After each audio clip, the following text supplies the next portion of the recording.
So Angie always wants us to do funny stuff because she says that I'm too serious. By the way, my name is Joe Harford. I'm joined by my esteemed colleague, Angie Singer Keating. Many people do not know, and I'm now going to share something that will be recorded forever. Angie is my little sister. Yep. So people have been wondering from NAID, people have been wondering, believe it or not, from Evolve, ConnectWise, some of our partners, but Angie is my sister. As you can tell, she got the looks, I got the brains.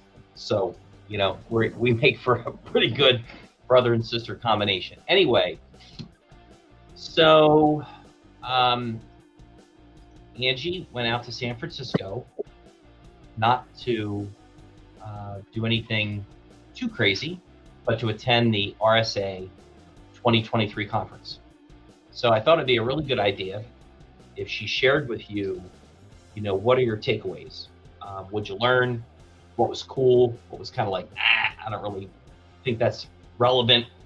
And so I will say to my little sister, you're up. Wow. So there's a whole lot to unpack from our it was my first year. It was pretty intense. I think it probably was the biggest conference I've ever attended in my life. So give everybody an idea. When you say it was the biggest conference you have attended in your life, like how can you say that? Like, what do you mean? 10, 20,000 people. I mean, wow. I mean, it was thousands and thousands of people. Okay. Yeah, I mean, it was well done. I mean, for the size, everything from the food, the organization, everything was top notch. I don't know that I will go every year, but I definitely think I'll go every other year. And I think probably it would be worthwhile in the off years when I don't go to send one of our staff, because it really is the cutting edge of security. Probably, you know, right up there with DEF CON and, you know, Black Hat. So it really was super helpful in kind of looking over the horizon of what we're going to be dealing with in security and what we're helping our clients with. You know, I think I told you while I was there, and you and I had a phone call. You said about how, you know, what was the big takeaway? And I mean, every single thing was about artificial intelligence and ChatGPT. If it had been a drinking game and I had to do a shot every time somebody said ChatGPT or AI or artificial intelligence, I absolutely positively would have, hold on a second. Yeah, what's all that noise in the background? That is my darling fiance packing. Tell John to get to work and stop being a loaf on a Friday or a Thursday or whatever the hell day of the week it is. Yeah. He's packing up the food for the dogs. But so anyway, that really is it in a nutshell. Now, when you went into the exhibit hall, obviously a big buzzword was zero trust. Every vendor has something that they're supposedly selling, that they're doing, that's gonna, you know, make zero trust magically appear in your organization. And obviously we know that's not the case. You know, zero trust is an awesome concept, and it's something we should all work towards, we should all strive for. But the practicalities in a lot of organization, it's going to take a lot of people and process to make any solution work. And that kind of seemed to be, in my opinion, that seemed to be part of the conversation around zero trust when you talk to vendors that was lacking. Okay. There's a lot of heavy lifting to do to make zero trust a thing happen in your organization. So when did you get there? Like, what day did you fly in? I flew in on Saturday. I went to a workshop on Sunday on risk analysis. What was the best thing about that workshop? I'm sorry? What was the best thing about attending that workshop? I think the best thing about that particular workshop, it was put on by the Fair Institute, and it has to do with kind of rethinking risk analysis to use it to quantify more than perform qualitative analysis. And so Okay. it had a lot to do with how to take just about any risk and translate it into dollars and cents that executive level folks are going to pay attention to. Okay. And so I thought that was incredibly beneficial because we're always trying to communicate that to our clients. We're always trying to help our clients communicate that to their executive leadership. So I found it to be a super helpful thing. What'd you do on Monday? Monday started registration and kind of getting the lay of the land. I mean, it was in 4 different buildings, big buildings. Most of the time when I go to a conference, the conference is in one of those buildings, but there were 4 different buildings. Now, fortunately for me, the tracks I took, which were mostly law, risk management, C-suite issues, those tended to be in 1 or 2 buildings.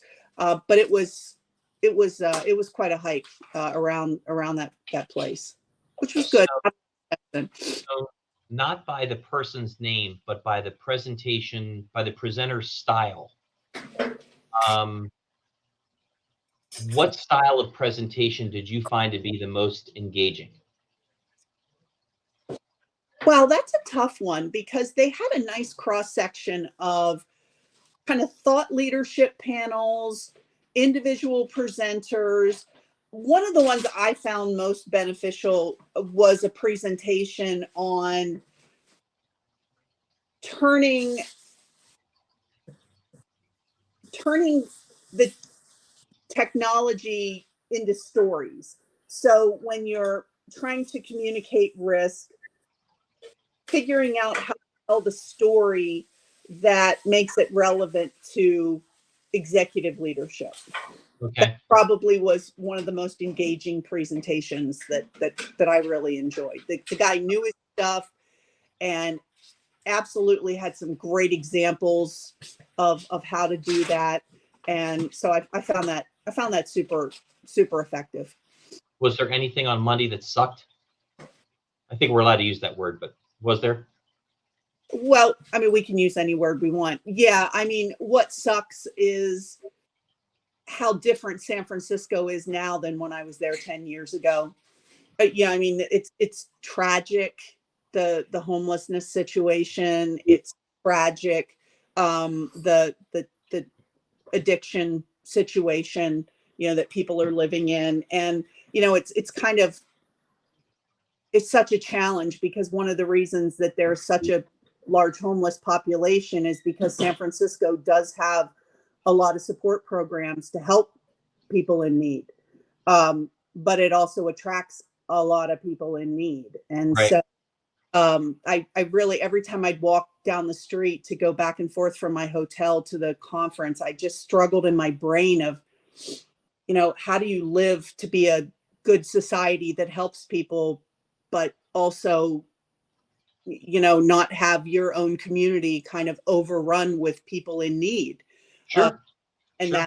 that I still can't wrap my brain around it. And it's just such a tragic thing there. And so I never felt unsafe anywhere. I mean, there's tons of publicity about how, so unsafe. And yeah, I mean, but it's like any big city. I would definitely go back to San Francisco. I was not. You are insured. I mean, I think everybody needs to understand that you are insured. So, God forbid something happens to you, we'll be okay. But you just can't become a vegetable. That's all. And maybe Right. I don't know. So what happened on Tuesday? Tell me about Tuesday. Well, Tuesday the sessions really got fired up, and there was a particular set of keynotes that I really enjoyed and really terrified me because they really talked about using ChatGPT and other artificial intelligence large language models to do some pretty awful things.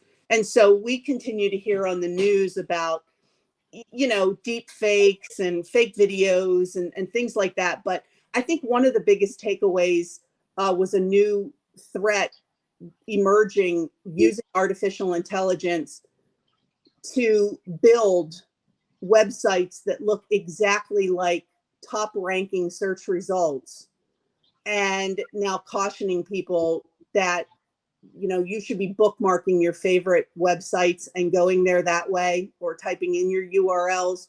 If you're kind of a person like me who just hops on Google and types in the first word of a website and then jumps on the first result kind of thing, that can get you in trouble, because there are a ton of sites now that are full of malicious links that look exactly like the real thing.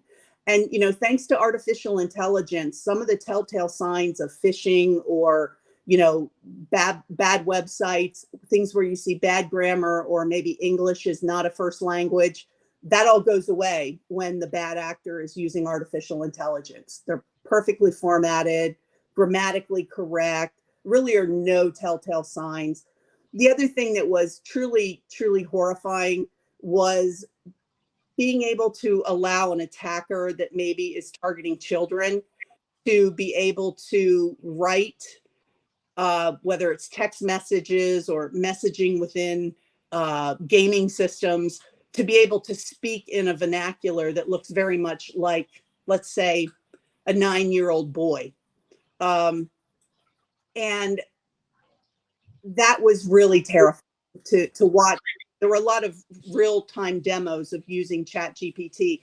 And the other big thing was about learning how to use the prompts in AI in a way that makes the AI do something that it's not supposed to do. So for instance, if you just got on ChatGPT and said, code me a web page or code me a piece of malware, it's going to give you a result that says that's not something I'm able to do. That could be criminal. That could be, but if you start talking about hypotheticals, it becomes, in the examples where they were doing it in real time, it became pretty easy to trick the artificial intelligence engine into doing some very bad things. So if I remember correctly, last fall, I think, you traveled to New York and went to a conference where you were talking with folks in the cyber insurance industry, right? Yeah. So what if anything have you seen that's changed from last fall till this spring as it pertains to cyber insurance that would be of interest to people? Yeah, I guess all I can say what changed is the intensity of the carriers has escalated. They are really just absolutely positively not about taking on any unnecessary risk in the form of organizations that don't have effective patch management programs, that don't have effective EDR, XDR endpoint protection, and that aren't enabling multi-factor authentication across every single aspect of the organization. And basically, where we're headed, I believe, based on what was discussed in San Francisco, is we're headed to a model where if you want cyber liability coverage, you're probably going to be placing some types of agents and scans within the organization that are going to be shared with the cyber carrier, Right. for them to not only write your policy in the first place, but then continue to monitor risk posture. Okay. So, we've heard that discussed before, and, we've talked to some vendors that actually do that, and they promise lower rates and things like that. And that's good. But I worry about it from the perspective of, we've had some large insurance carriers who've had their own massive data breaches. So now we're going to be sharing scan data with organizations that may not be protecting their own information all that well. That really kind of would make me a little bit nervous. Not that I wouldn't do it, but I would be a little bit nervous about my scan results and how confidential and you know how private they're staying. So what was,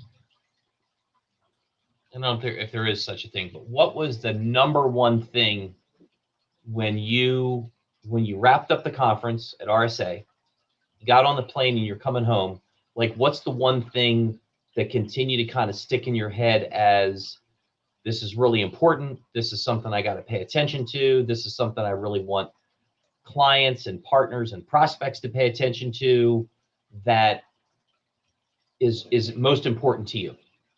I think the biggest takeaway for me is we have to become educated so that we can educate our clients on the risks around ChatGPT and artificial intelligence, large language models in their organization. Not the stuff you're seeing on TV about the deep fakes and that stuff, but training, you know, incorporating into our security awareness training. Don't put personally identifiable information or even other identifiable information into something like ChatGPT for work purposes. There were all kinds of horror stories of developers actually putting, you know, spreadsheets full of people's private information into ChatGPT to build, whether it was, you know, a spreadsheet with complicated pivot tables, or it was to actually write code, because it is very good at writing code. And so we have to stay on top of this so we can help our clients see what the business risks are and then help them educate their own folks. Cool. So I'm interested, whether or not people on LinkedIn or Facebook are interested, they can always click off. Since there's been such an excessive amount of background noise at your home, and you can blame that on your fiance packing the dog's food or whatever in God's name he's doing, where exactly are you off to and why? I'm off to my mom for a long Mother's Day week. Mary.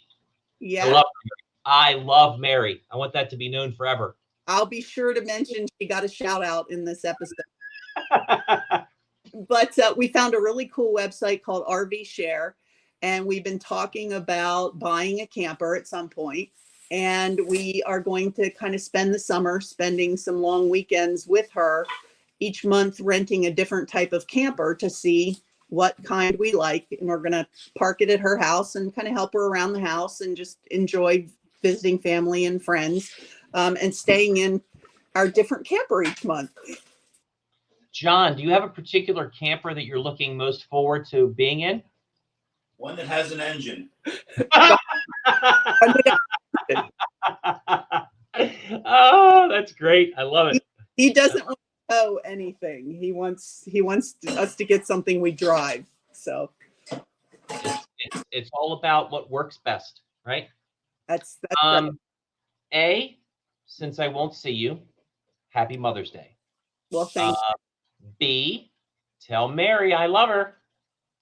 And thank you for sharing your takeaways from RSA 2023. Absolutely, my pleasure. And sorry about the noise. I'll work. Oh no, the background noise was great. I really enjoyed it myself. I think it added to the richness of the storytelling. I really do. The authenticity, because we Yes, spend authenticity. Yes, we spend so much money on production quality. right. We do. By the way, don't go anywhere.